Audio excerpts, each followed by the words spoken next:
السلام علیکم تمام دیکھنے اور سننے والوں کو خوش آمدید۔ آپ دیکھ رہے ہیں احمد ٹی وی۔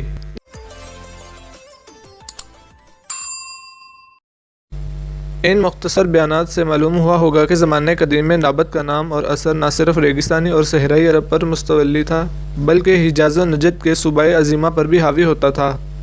نابتی جہاں ایک طرف منافع تجارت سے بہر ہونے میں کمال رکھتے تھے، وہاں دوسری طرف بطور سچے بنو اسماعیل کے خطرات جنگ کے لیے بالکل مستعد رہتے تھے۔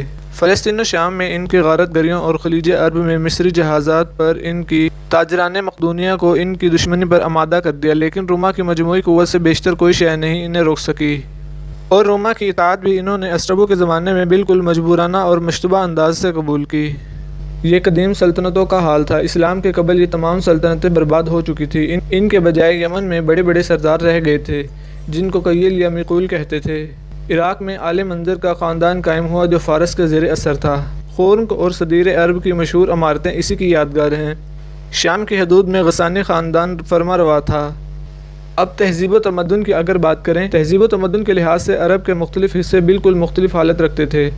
مانسو لیویان فرانساوی نے اصول عمران کی بنا پر یہ رائے ظاہر کی ہے کہ اسلام سے پہلے عرب کا تمدن کسی زمانے میں اوج کمال تک پہنچ چکا تھا، کیونکہ اصول ارتقاء کی روح سے کوئی قوم محض وحشت کی حالت سے دفعتاً اعلیٰ درجے کی تہذیب و تمدن تک نہیں پہنچ سکی۔ یہ ایک قیاسی استدلال ہے۔ تاریخ سے بھی اس قدر ضرور ثابت ہوتا ہے کہ عرب کے بعض حصے مثلاً یمن کسی زمانے میں انتہائی درجے ترقی یافتہ تک پہنچ چکے تھے۔ یورپ کے محققین اساس قدیمہ جنہوں نے یمن کے اساس قدیمہ کی تحقیقات کی ہے اور پرانے کتبوں کو پڑھا ہے، وہ یمن کی قدیم تہذیب و تمدن کا اعتراف کرتے ہیں۔ سنا اور کلیس کے ذکر میں یاقوت حموی نے معجم اور قدیم اثارات عجیبہ کا تذکرہ کیا ہے، اور گو اس میں بہت کچھ مبالغہ بھی ہے، تاہم اصلیت کا کچھ حصہ کم نہیں۔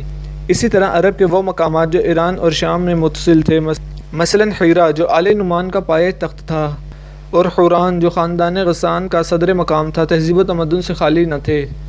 مورخین عرب کا دعویٰ ہے کہ یمن نے ایک زمانے میں اس حد تک ترقی کی تھی کہ وہاں سلاطین نے تمام ایران فتح کر لیا تھا۔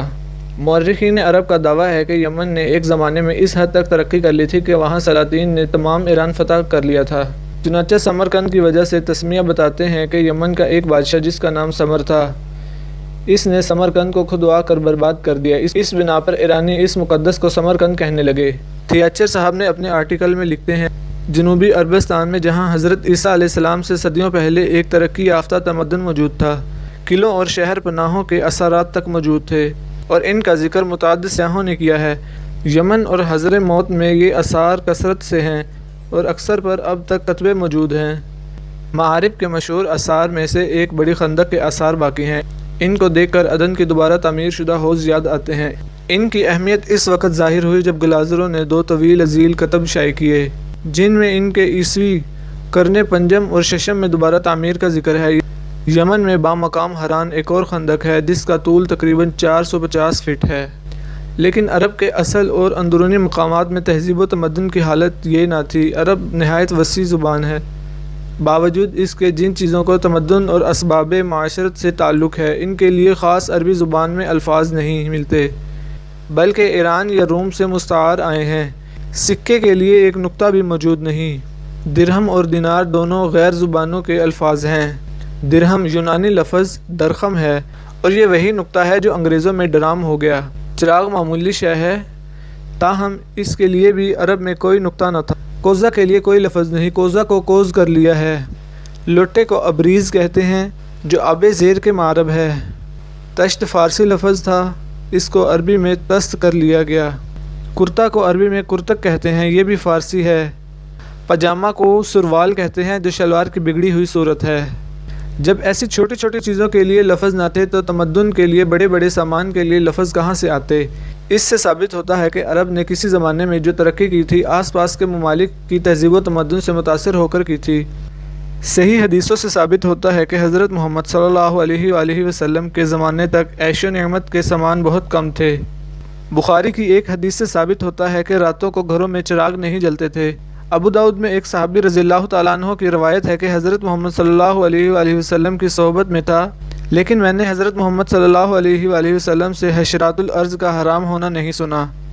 اس حدیث کی شرح میں محدثین لکھتے ہیں کہ ایک راوی کے نہ سننے سے یہ لازم نہیں آتا کہ واقعی حضرت محمد صلی اللہ علیہ وآلہ وسلم نے حشرات الارض کی حرمت نہیں کی۔ ناظرین، آج ہم اپنی ویڈیو کا یہی اختتام کرتے کے لیے اجازت چاہوں گا۔ ملتے ہیں نیکسٹ ویڈیو میں، تب تک اپنا بہت سارا خیال رکھیے گا۔ اللہ حافظ۔